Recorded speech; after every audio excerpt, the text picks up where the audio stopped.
Hi there. My name's Daniel. I'm a 23-year-old college student, and I started a business while attending college. Before I started college, I worked a couple jobs just because I had opportunity with them. I practiced Taekwondo for around 6 years, and since I enjoyed teaching and they were paying me for it, that was my job. I got offered a couple construction jobs, and I went, money, cool. But then when I went to Brazil on a mission trip to stay with some independent missionaries, I started thinking a little bit more about what I wanted to do career-wise. And I settled on, I want to get really good at something and use that skill to help individuals and make their lives better.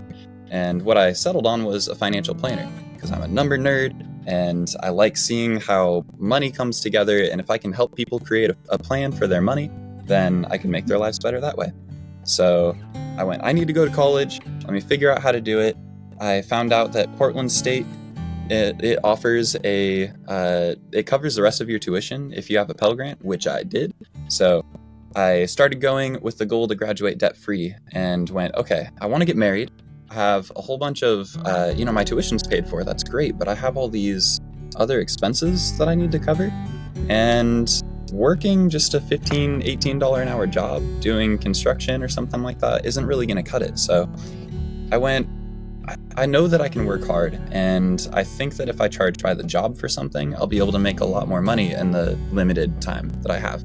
So I made Facebook posts and got the word out that I was looking to clean gutters, and one person from my church said, yeah, you can go ahead and clean my gutters. So real quick, I hopped on Google and I went, how much should I charge to clean gutters? And I told the guy $200, all timid. And he was like, sounds good. So I cleaned them in less than 2 hours and then figured out that I made more than $100 an hour on that first job and was like, this could work to accomplish my goal. And so I started making more of those posts. I met people who were kind of involved in the gutter cleaning and adjacent services space, like pressure washing and stuff like that.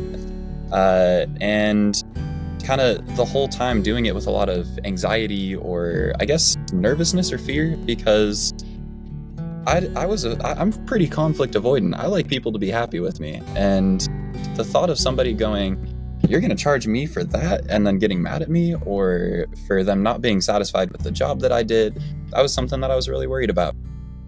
But going and pursuing it anyway is something that I'm really grateful that I did.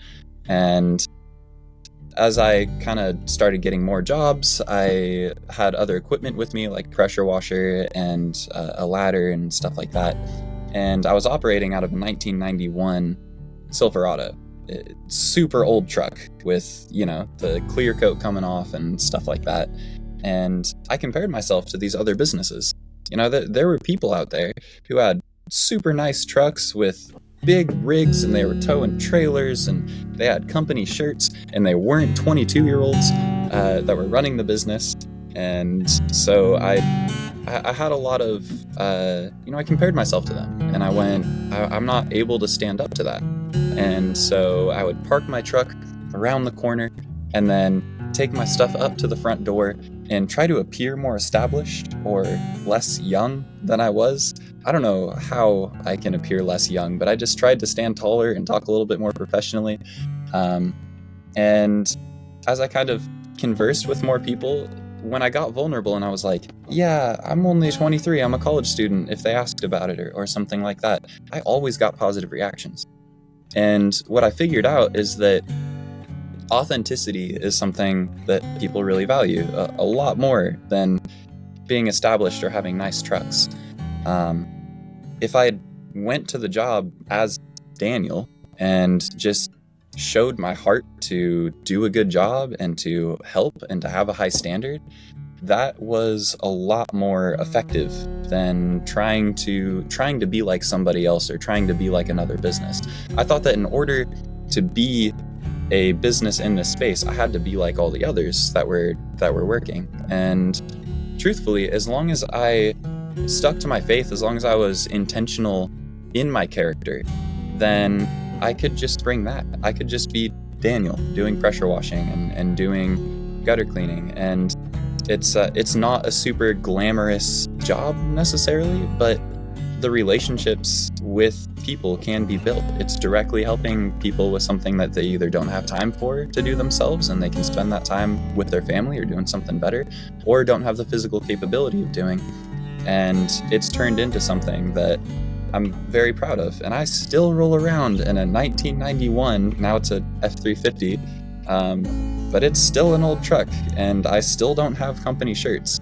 But there's a lot of people that support my business because they know me. And, you know, there's still ups and downs. It's not a walk in the park. There's times when business is really slow, and in those times it's tough to remember to remain authentic, because if I really need work, then it's hard to tell a customer, hey, you actually don't need this service, or hey, I might not be the right fit for you. And trying to focus on not on the business that I need to get or what I need to do in order to get that, but instead focusing on who I need to be and just moving into that space as the person that I know I need to be. That's been a approach that brings a lot more peace and is also a lot more effective.